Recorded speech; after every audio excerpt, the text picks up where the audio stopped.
Hello APMers, this is Lindsay Witter, your host for Best Practices, back with you to go through best practices for Dachshund funding. Today we have Julie Angel, closing manager here at American Pacific Mortgage, to give us some great tips on getting our docs drawn quickly and our packages funded as well. Thanks for joining me today, Julie. Glad to be here. The first question I want to ask is, when should we submit a doc request? Your doc request should generally be submitted at the time that you receive notification that your file has been sent for audits. For audits, perfect. So when the branch receives the email from the junior letting them know that all of the prior to doc conditions have been signed off and that their loan is going to audits, that's the point they should send in the doc request and all of their other accompanying documents. Why at this point should they send it in? It's best to send it at this point because it allows us time to prep it and make sure that nothing is missing. We can catch it at that time and notify the branch that we still need insurance or whatever it may be so that they've got time before it is actually cleared to close. Oh, okay. Along with the doc request, what other documents do we need to send in? The doc request, at the top of the doc request, it does list the items that are needed. We need the estimated HUD-1 from escrow, the closing protection letter, wire instructions, hazard insurance, flood, whatever insurances are needed, and any invoices for third-party charges. Okay. What are you looking for and checking when you receive that doc request? We're making sure that the doc request has been completed. We're also making sure that we've got sufficient coverage on our hazard insurance. We're making sure that the closing agent, the escrow title company, has been approved with American Pacific Mortgage. We're making sure that the CPL is still active, but they're good for 60 days. So we're checking a lot of different things at that point. One of the questions I did get from a branch recently was in regards to charging a third-party fee on the doc request, which you mentioned a little bit earlier. What do we need to provide to you in order for them to be able to charge that on the doc request?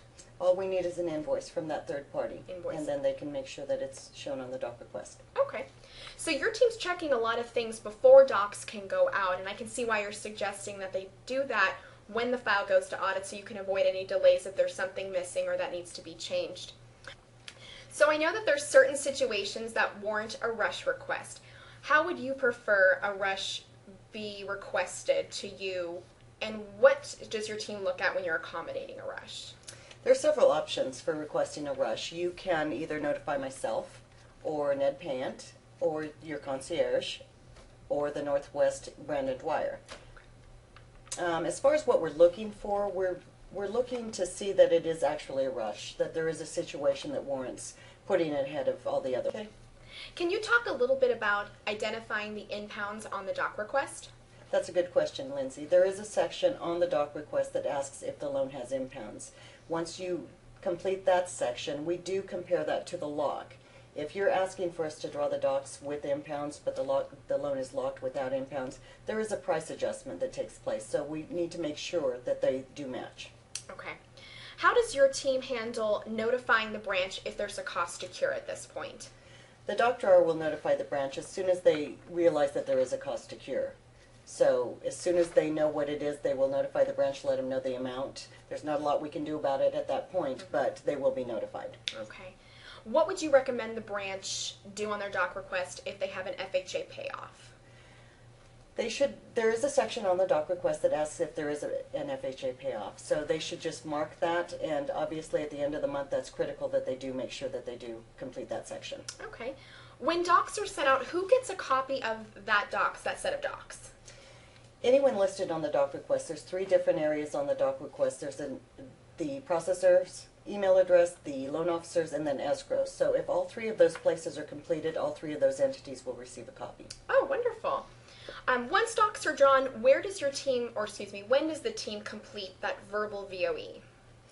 As soon as the docs are drawn, the doc drawer notifies the funding assistant who does our verbal VOEs, and she does them as soon as she can. Perfect. So generally within 10 days of funding. Okay.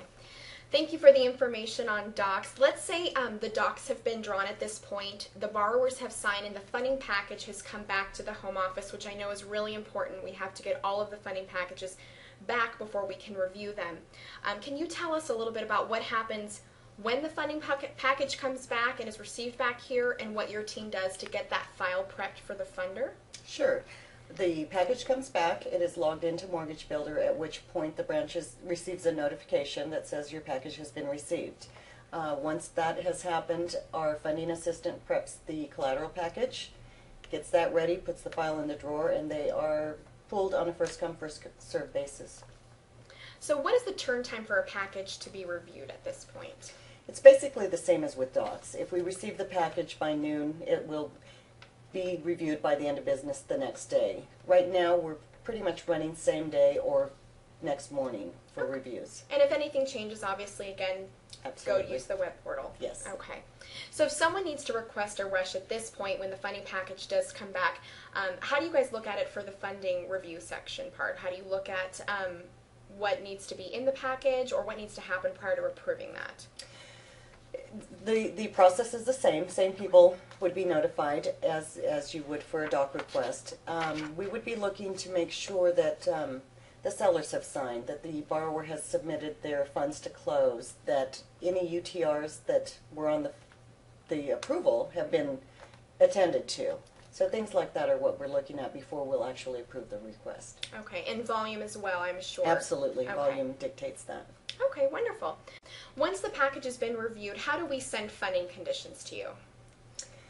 There are a couple options for that. You can send them at any time after docs are drawn. You can send them to funding@apmortgage.com, or the branch can upload them directly into Doc Velocity and just label them funding conditions. Okay, and if they're underwriter to review conditions, they can still upload those into Doc Velocity. They just want to make sure that they're either telling their concierge or notifying someone at their fulfillment center. Correct. Absolutely. It's imperative that they do that so that they don't just sit there until the package comes back. Wonderful.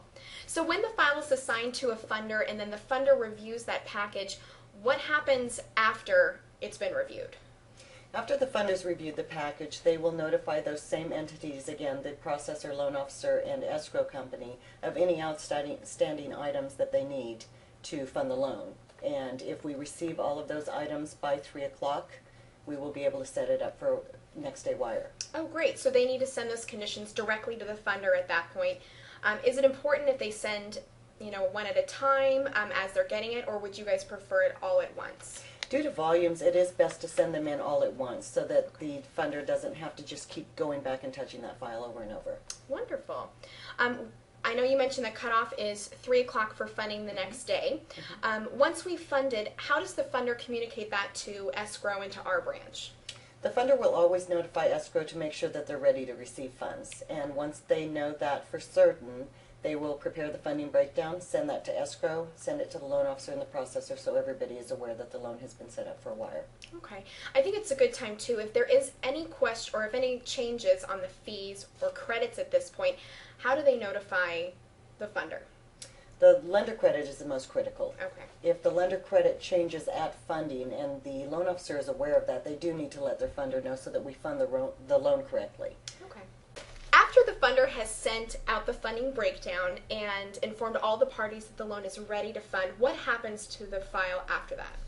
The funder would take that funding breakdown that they prepared and submit the file to the wire desk. And the wire would be set up to go the day that the funder has requested it. Wonderful. Well, thank you, Julie, for joining me today to discuss the best practices for docs and funding. I know all the information you provided is really going to help get those files streamlined through the doc drawing process and the funding process. My pleasure. Thank you. And thank you guys for joining us as well. We look forward to bringing you the next installment of Best Practices, which is secondary marketing and the lock desk. Stay tuned.